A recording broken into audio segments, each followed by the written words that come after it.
Jemaat yang dikasihi Tuhan, marilah kita berdoa untuk memohon bimbingan kuasa Roh Kudus. Mari kita berdoa. Bapa kami yang ada di surga, saat ini kami dapat berkumpul di gereja-Mu. Ini kami percaya semua karena berkat penyertaan-Mu, sehingga kami boleh memuji dan memuliakan nama-Mu. Pada kesempatan ini, saatnya kami mendengar sebagian daripada firman-Mu. Biarlah firman yang disampaikan oleh hamba-Mu ini dapat bekerja sesuai yang telah Tuhan kehendaki. Apapun yang disampaikan kiranya dapat menjadi kekuatan dan pemahaman soal kehidupan bagi kami.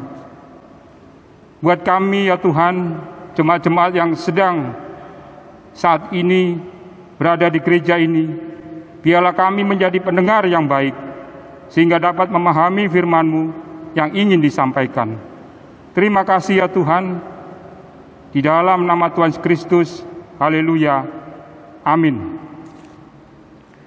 Jemaat yang dikasihi Tuhan, kami undang untuk bangkit berdiri, untuk bersiap mendengar firman Tuhan yang akan dibacakan dari Alkitab. Haleluya.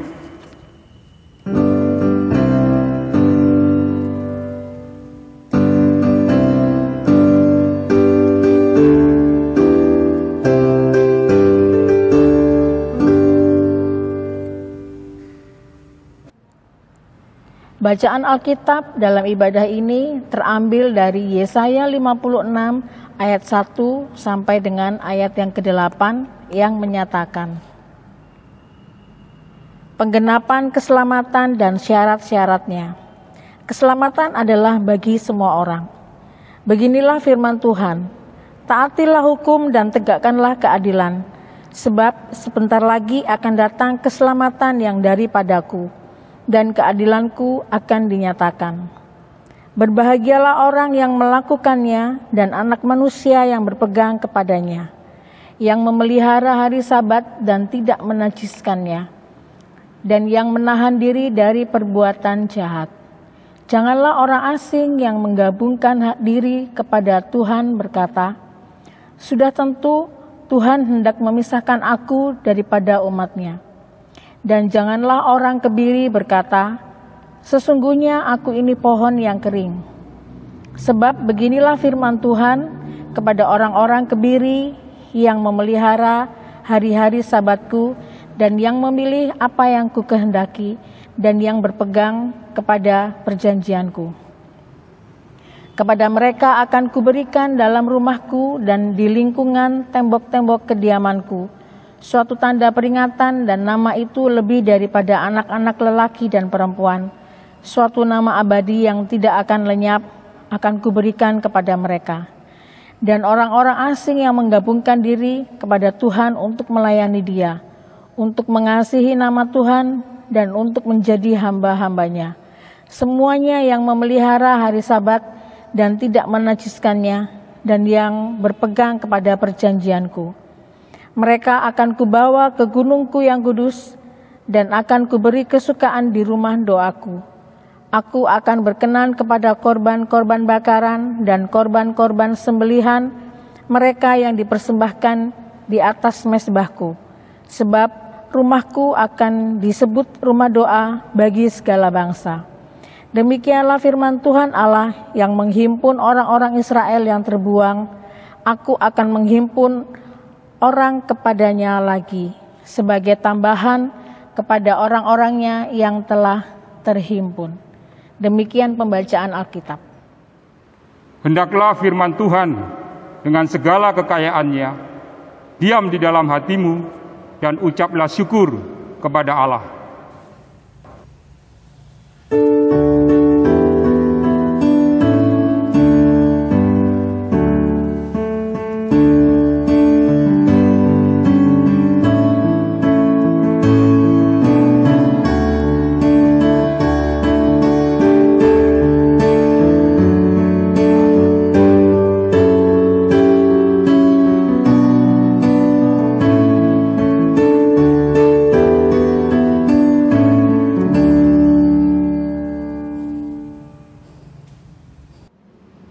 Jemaat yang dikasihi Tuhan, ada seorang pendeta yang menceritakan pengalamannya ketika menghadiri suatu pesta.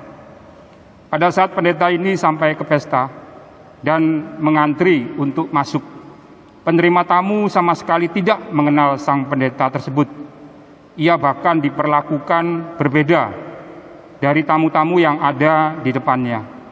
Ketika bersalaman, penerima tamu sama sekali tidak mengarahkan pandangannya kepada pendeta. Lalu penerima tamu tersebut tidak mempersilahkan pendeta tersebut duduk di kursi yang paling depan, tapi duduk di kursi yang paling belakang, karena menganggap pendeta tersebut bukanlah tamu yang penting dan terhormat. Tetapi ketika tuan pesta melihatnya berada di belakang sana, ia segera menyuruh penerima tamu tersebut menjemput sang pendeta tersebut untuk dibawa ke kursi yang paling depan. Penerima tamu tersebut meminta maaf karena dia tidak mengetahui kalau dia adalah seorang pendeta. Orang tersebut kemudian menjadi begitu ramah kepada sang pendeta, dan tidak seperti ketika tadi dia pertama kali menyalami sang pendeta. Bapak Ibu yang dikasihi Tuhan, itu hanya sebagian kecil dari cerita kehidupan di mana seorang dihargai hanya karena jabatan atau profesi, dan bukan karena ia adalah seorang manusia. Sikap dan penerimaan kita terhadap orang lain kadangkali juga banyak ditentukan oleh karena status jabatannya, asalnya, dan bukan karena dia adalah manusia yang adalah ciptaan Tuhan. Oleh sebab itu, dalam bacaan kita pada hari ini ingin mengingatkan kita bahwa kita adalah manusia yang sama di hadapan Tuhan. Keselamatan yang diberikan oleh Allah tidak dilihat dari bagaimana latar belakang kehidupan kita itu seperti apa, tetapi Tuhan melihat usaha kita. Jika kita mau berusaha untuk hidup sesuai dengan perintahnya, maka kita akan diselamatkan. Kitab Yesaya pada pasal sebelumnya, di ayat 40 hingga ayat yang ke-55, berbicara mengenai bagaimana Allah mempersiapkan umat untuk memasuki era baru bagi umatnya yang hidup di dalam pembuangan. Lalu kemudian di pasal yang ke-56, karena karya penyelamatan Allah akan segera tiba, Yesaya mengajarkan pentingnya hidup saleh kepada umat yang akan diberikan janji keselamatan oleh Yesus melalui Yesaya. Tuhan memberitakan kepada umatnya mengenai rencana untuk menyelamatkan mereka. Berita ini sungguh membahagiakan umat, karena pada saat itu mereka sedang berada di tahun-tahun yang gelap dan mencekam. Mereka telah pulang dari pembuangan dan dalam pengharapan besar dapat membangun kembali bait suci Yerusalem, namun pembangunannya terhambat. Selain itu juga terjadi ketidakstabilan ekonomi, tidak ada ketenteraman, dan banyaknya penyembahan berhala. Di dalam situasi sulit yang seperti itu, utusan Tuhan ini menyampaikan firman-Nya dan memberikan harapan dan kabar sukacita agar umat Tuhan bisa percaya kepadanya dan diselamatkan serta dipulihkan. Bapak Ibu yang dikasihi Tuhan, Allah memanggil setiap umat untuk diselamatkan dari hidup taat untuk melakukan firman-Nya. Tema kita yaitu keterbukaan terhadap sesama, mau mengabarkan bahwa keselamatan Allah hadir bagi setiap orang, bahkan juga untuk orang asing dan mereka yang dikebiri. Mereka merupakan gambaran dari orang-orang yang terpinggirkan dan dianggap atau menganggap diri tidak layak di hadapan Tuhan. Nas hari ini mengajarkan bahwa seseorang bisa menjadi umat Allah walaupun ia bukan keturunan Israel. Artinya mereka yang bukan Israel juga mendapat tempat dalam persekutuan dengan Allah. Syaratnya bukan garis keturunan atau jabatan, tetapi melakukan kehendak atau hukum Allah dan menegakkan keadilan. Salah satu bentuknya adalah memelihara hari Sabat. Peraturan Sabat adalah perintah Allah supaya umatnya beristirahat dari pekerjaannya agar tubuhnya dipulihkan dan disegarkan.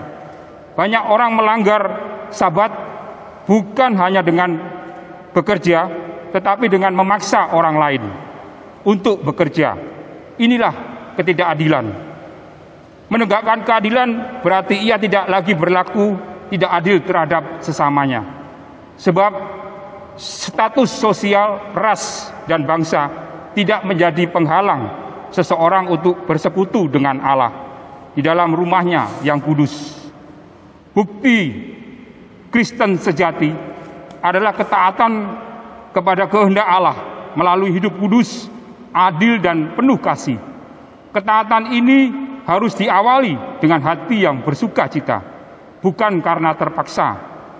Umat dipanggil untuk mensyukuri keselamatan yang Tuhan janjikan, serta harus mampu menahan diri dari setiap perbuatan jahat. Itulah syarat utama jika ingin diselamatkan.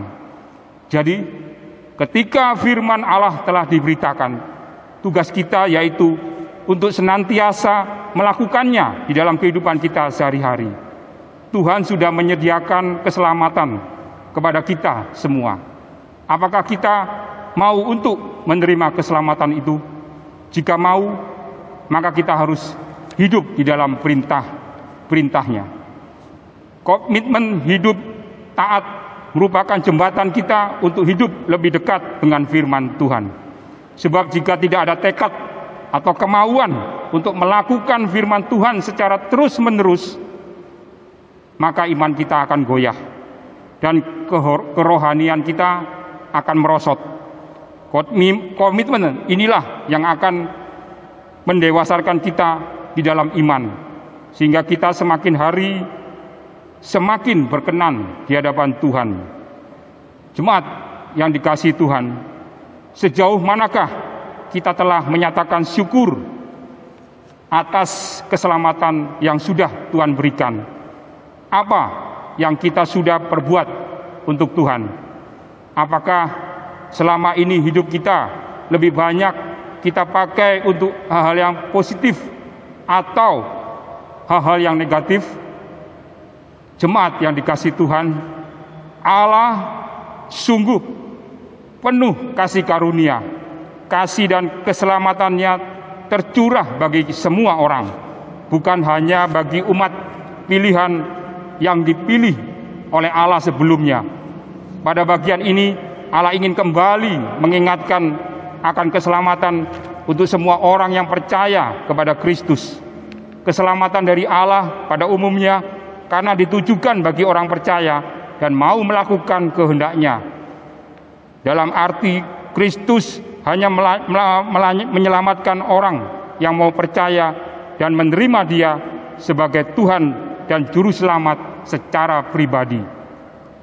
Tapi itu bukan berarti keselamatan Allah tertutup bagi yang lain, melainkan semua orang memiliki kesempatan yang sama untuk menikmati karya anugerah Allah jika mereka mau bersedia melakukan firman-Nya. Bagaimanapun keadaan, kondisi, ataupun sukunya, jika memiliki kesediaan dan ketulusan untuk mencari Allah dan mau melakukan kehendak-Nya, maka ia pun akan beroleh kerajaan Allah. Kita patut bersyukur dan memuji Allah karena kasih karunia-Nya yang tercurah atas kita. Namun kita perlu mengingat bahwa bukan hanya untuk kita saja kasih karunia itu ditujukan, Masih ada orang-orang lain yang perlu mengenal dan mengalami kasih karunia Allah yang mulia. Maka ini menjadi tugas kitalah untuk mewartakan kasih karunia dan karya Allah yang luar biasa ini agar mereka juga turut mengalaminya. Jemaat yang dikasihi Tuhan, melalui perenungan firman Tuhan minggu ini, poin penting yang akan disampaikan di sini adalah pertama, kita semua adalah manusia yang sama di hadapan Allah. Kita semua juga akan memperoleh keselamatan yang daripadanya. Oleh karena itu, walaupun di dunia ini kita hidup berdampingan dengan orang lain yang berbeda dengan kita, jangan jadikan itu sebagai alasan kita untuk menjauh satu dengan yang lainnya, membuat tembok-tembok pemisah atau hidup secara berkelompok atau eksklusif. Melainkan kita harus saling merangkul, mendukung satu sama lainnya, agar hidup kita bisa sama-sama diberkati oleh Tuhan. Kedua, sebagai manusia yang telah diselamatkan Allah dari belenggu-belenggu dosa dan akan terus menerima keselamatan daripadanya, mari kita mentaati hukum dan menegakkan keadilan sebagai wujud syukur dan kebahagiaan kita atas karya Tuhan di dalam kehidupan kita. Dan yang ketiga, jangan lupa untuk kita terus mensyukuri kehidupan yang sudah Tuhan anugerahkan bagi kita.